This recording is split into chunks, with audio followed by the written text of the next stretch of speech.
नमस्कार विद्यार्थी व पालक मित्रांनो, सर्व 2024च्या नीटच्या परीक्षा दिलेल्या विद्यार्थ्यांना जे काही मार्क्स आले अशा सर्व विद्यार्थ्यांना या व्हिडिओच्या माध्यमातून मी एक आवाहन करू इच्छित आहे की आपण सर्वांनी परत एकदा अभ्यासाला लागा। बऱ्याच वेळा खूप वेळा असा पण प्रश्न येतो की हे सर्व मी असं का सांगत आहे, तर नीटची परीक्षा पुन्हा होणार का 2024ची, असा प्रश्न तुमच्यासमोर उपस्थित होत असेल।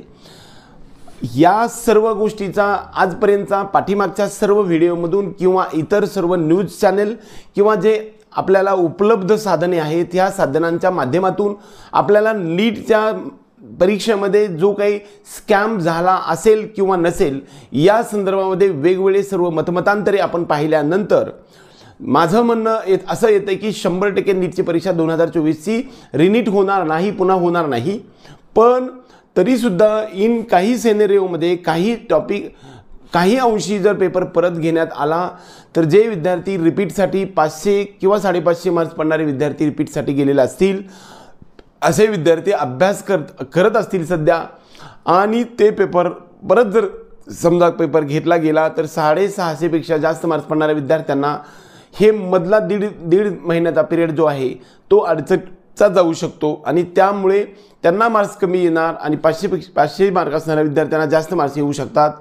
असे काही होऊ दे, आपला कोणत्याही विद्यार्थ्यांवरती कसलाही आक्षेप नाही आहे, परंतु आपल्या सर्व विद्यार्थी आणि पालकांना 2024च्या सध्याच्या स्कॅमच्या वरती आपलं सर्वांचं मत असं आहे, माझं असं मत आहे की आपण सर्वांनी परत एकदा अभ्यासाला लागा। कदाचित विद्यार्थी हा एक असा टॉपिक आहे की त्यांना अभ्यास कधीच सोडायला नाही पाहिजे। विद्यार्थी हे एवढं मोठं विशेषण आहे की त्या विद्यार्थी हा आयुष्यभरात कधीही तो कायमस्वरूपी विद्यार्थीच असतो। वयाच्या कितीही वर्षापर्यंत तो विद्या ग्रहण करू शकतो। त्यामुळे आपले पेपर NCERTचा जो सिलेबस आहे तो एकदा रिवाइज करा, कमीत कमी 1 किंवा 2 तरी कमीत कमी रिवाइज करून घ्या। 650 पेक्षा जास्त मार्क्स पडणाऱ्या विद्यार्थ्यांनी सुद्धा रिवाइज करून घ्या।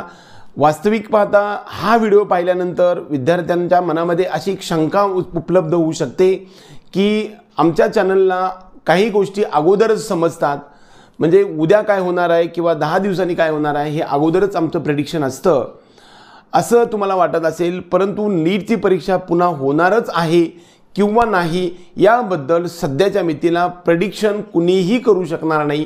त्यामुळे परीक्षा पुन्हा होणार आहे किंवा नाही यापेक्षा महत्त्वाचं, आपण जर कदाचित ही परीक्षा पुन्हा घेतली गेली तर तुमच्या आयुष्यभरातला सर्वात महत्त्वाच्या टॉपिकवरती अडचण येऊ शकते। म्हणून आपण सर्वांनी अभ्यासाला लागा।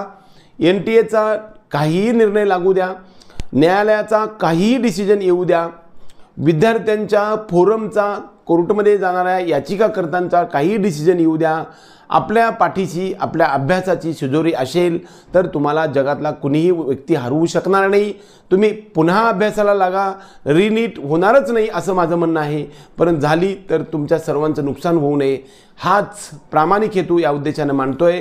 आपल्या सर्व विद्यार्थी आणि पालकांना नीटच्या 2024च्या नंतर होऊ घातलेल्या प्रवेश प्रक्रियाच्या संदर्भातल्या काउन्सिलिंग प्रोसेसमधील सर्व टप्प्यावरती प्रत्येक स्टेपवरती आपण मार्गदर्शनाची ही सिरीज अशी चालू होणार आहे।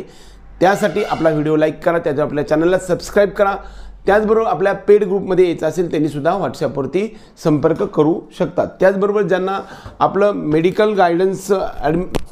मेडिकल ॲडमिशन गायडन्स याच्या संदर्भातलं काही डिटेल्स माहिती पाहिजे असेल तर ही सर्व गोष्ट याच्यामध्ये आपल्याला मिळते। याच्यामध्ये आपण इलिजिबिलिटी क्रायटेरियाच्या संदर्भात सर्व डिटेल केलेलं आहे, त्यावेळेस परीक्षे डॉक्युमेंटची लिस्ट याच्यामध्ये दिलेली आहे सर्व कॅटेगरी वाईज किंवा टोटल। काही इम्पॉर्टंट वेबसाईट आहेत तुम्हाला दिलेल्या आहेत। त्याचबरोबर प्रवेश प्रक्रियेच्या संदर्भात मार्गदर्शनच्या काही कोट्स दिलेले आहेत। Government MBBS BMS BOMS deemed ह्या सर्व government private deemed open states इतर सर्व संदर्भामधले cut off BBSC cut off आणि फिजिओथेरपी, त्याचबरोबर ऑडिओथेरपी, स्पीच थेरपी या सर्व गोष्टी यामध्ये देण्याचा आपण प्रयत्न केला आहे। बाकीचे काही डॉक्युमेंट्ससुद्धा याच्यामध्ये दिलेले आहेत। सर्व काही गोष्टी आपण या माध्यमातून देणार आहे। हे सर्व आपण 400 रुपयाला बुक देतोय घरपोच, 5 ते 7 दिवसामध्ये आपल्या घरी येऊ शकतं। एकंदरीत आपल्या सर्व विद्यार्थी आणि पालकांना हार्दिक शुभेच्छा देऊन आपल्या ह्या चॅनलतर्फे सर्व विद्यार्थ्यांचं, पालकांचं, तुमच्या मनातली इच्छा कामना पूर्ण व्हावी एवढीच सदिच्छा बाळगून आजचा हा व्हिडिओ संपूया। जय हिंद, जय महाराष्ट्र।